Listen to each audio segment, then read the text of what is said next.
Now, near the town of Bundy Wallop, where the sun sets in the west, we're going to read this twice because I want to help you understand. There was a sheep and cattle station. The words that are underlined I'll explain. The name of the sheep and cattle station was Come and Rest. Now, Sam McPherson was the owner, a top bloke, I mean the best man, and Sam was a dad of two sons. One was Dave, the other Ben. Now, Dave, he was the older, made for work and not for fun, while Ben was the light-hearted. He was Sammy's younger son. One day, when in the home yard, Sam and Ben were dipping sheep. Ben asked his dad a question that knocked him in a heap. Dad, I know you'll die one day. You'll tumble off the twig. And I'll inherit half the property and a chance to make it big. Well, Dad, you know the truth is I'd rather have it now. You see, I want to leave the farm and forget the sheep and cows. I want to hit the big smoke, Dad, with some dough I can invest. Dad, I want to get away from this farm called Come and Rest. Okay. But, son, I thought you liked it here, was all his dad could say, because Ben's request had sort of taken Sammy's breath away.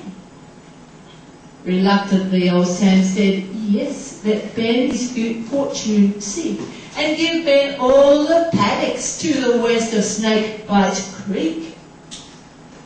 The stock and station agent came and did a deal with Ben, brought a contract for the paddocks. Ben whipped out his fountain pen. Ben packed his clothes into a port. In his wallet put his dough. Shook hands with Dave and hugged his dad, then turned his back to go. Ben ended up in Sydney, where he opened up an account in one of the better-known banks with a fairly large amount. But the money ran through Ben's young hands like water through a sieve. He made some flash new city friends who said, we'll show you how to live.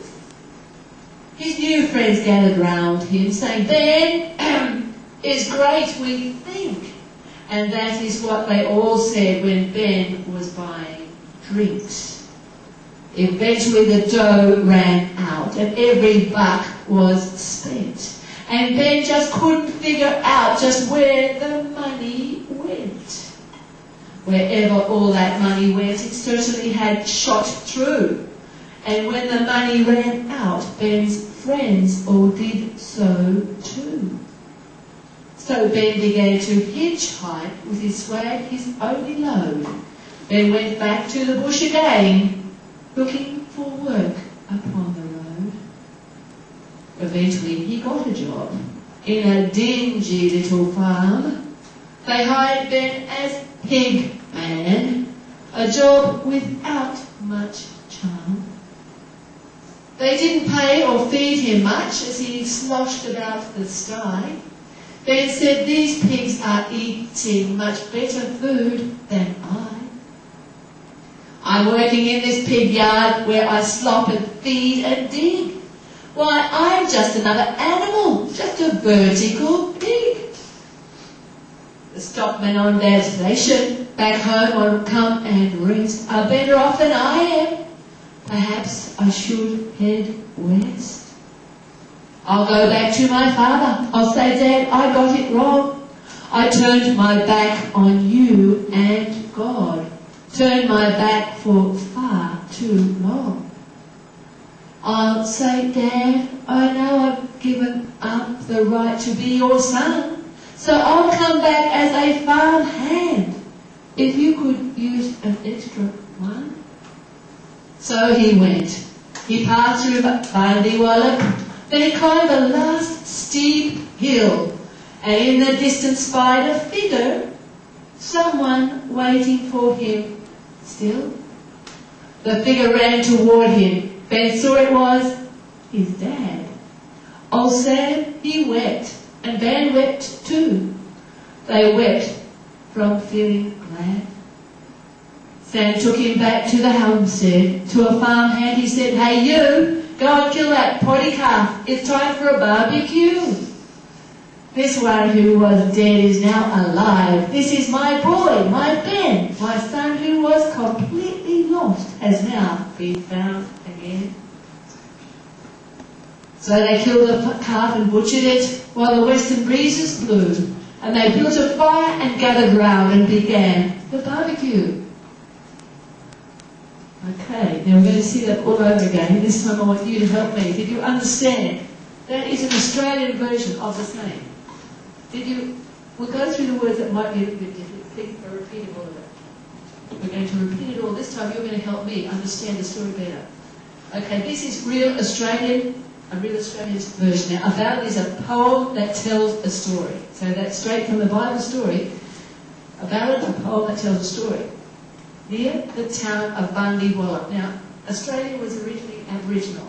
The names are very much Aboriginal. There's one, Bundy-Wallop. Where the sun sets in the west, okay, you've got north, south, east, west, the sun sets, was a sheep and cattle station. Australia was built on sheep and cattle. There was nothing, it is officially not a Christian country to start with, it was a convict country. The jails in England were full. So they sent hundreds of prisoners from England to Australia. I've seen the original style of the first boats. They had a very short space to lie in. Many, many died. For 160 days of travelling in the boat, not enough food, many died. But they came to Australia and for many years it was a struggle, but finally they brought sheep and cows and started harvesting, and many, many more people came. There was gold rush days and many, many people came and they started to live. Not just sheep and cattle stations, they started to grow into a nation. So this place was called Come and Rest, and we'll go on with what happens next.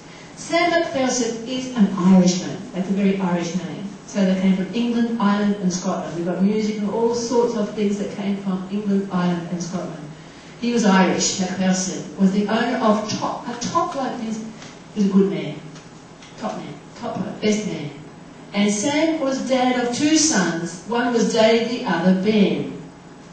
Now going on. Dave, he was the older, made for work and not for fun. Okay, he was a hard worker. While Ben was lighter heart. He was Sammy's younger son.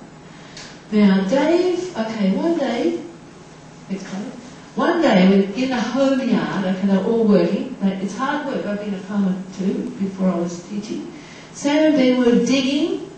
Now dipping is interesting. In the outback, it's very hot, very dry, and they get germs and they get sick and die. But all sheep must be dipped once a year for germs that they have. But they were dipping, and Ben asked his dad a question that knocked him in a heap. His dad did not expect the question he asked. He wanted to leave home. And in a heap means he was multiple words. Okay. Next, Dad, I know you'll die one day. You'll tumble off the twig. That means die. Tumble off the twig. And I'll inherit half the property and a chance to make it big. He was going to get rich. That's what it means there. He was going to make it big. Now, what comes next? This one. I want to hit the big smoke. It's a big city. Sydney, the original Sydney, they would make squatters would come. They would come and stake out land. That's my land. And they would set up a house and they'd work on a business. So in Sydney, I don't like Sydney, it's all over the place. It's not an ordered city. Like Canberra is the capital city. Very, very ordered. Sydney is a mess. Many good things are there, yes. Sydney Harbour, many very good things, but the roads are a mess. My sister used to drive, it would take 2 hours just to get across. But I want to hit the big smoke, Dad, with some dough. Is money. Give me some dough, some money I can invest. Dad, I want to get away from this farm called Come and Rest. And going on, but son, I thought you liked it here, was all his dad could say, because Ben's request had sort of taken Sammy's breath away. with lots of words. He didn't know, he didn't understand that his young boy wanted to leave home. All of you need to, one of you tried to, but Dad wasn't ready. So reluctantly old Sam said, yes, let Ben his fortune, his money, let Ben his fortune seek, and give Ben all the paddocks to the west of Snake Bite Creek. Yes, Australia has the 12 deadliest snakes in the world. It is scary. 2 of them will chase, will race after you. But this one he's saying, okay, he's got investment. Let him have the paddocks, let him sell the paddocks to the west of Snake Bite Creek. Okay, next he comes. The stock and the station agent came and did a deal with Ben. Brought a contract for the paddocks. Ben whipped out his fountain pen. He signed off his land to these pairs, stockmen. So Ben packed his clothes into a portmanteau, a suitcase. In his wallet put his dough, his money, shook hands with Dave and hugged his dad, then turned his back to go. And the story goes on. Ben ended up in Sydney. Like I said, I don't like Sydney. I've been there many times. My dad grew up just out from Sydney. But when he opened up an account, okay, a bank account, in one of the better known banks with a fairly large amount, okay, he was rich. He started off quite rich. But the money ran through Ben's young hand like water through a sieve. A sieve, you know what a sieve is? When you're washing beef mothers in the kitchen, it's just water goes through very fast. Money just went very fast. He made us some flash new city friends. Okay, they look good. The city friends look very good. Who said, we'll show you how to live. His new friends gathered round him saying, Ben is great, we think. And that is what they all said when Ben was buying drinks. Now you all know alcohol is a disgusting, shocking, rotten habit. In Australia is one of the worst places for the drink and the drunk, and I'm ashamed of it. I think when he was buying the drinks, yeah, they thought he was a good fart. But the money went very fast. Eventually the dough ran out and every buck or money, dollar, was spent. See, we started with the pounds, shillings, pence of England first till 1966, and all that gone. Ben just couldn't figure out, couldn't work out just where the money went. Eventually, okay, wherever all the money went, that certainly had shot through, it all gone. The money soon had gone. And when the money ran out, Ben's friends all did so too. You give us no money, we don't want you anymore. That's what happened. So Ben began to, now you understand hitchhiking? Now, don't do it. My dear husband, we had bad problems with petrol and gas. And he said, I'll just hitchhike. I said, don't do it. It's dangerous.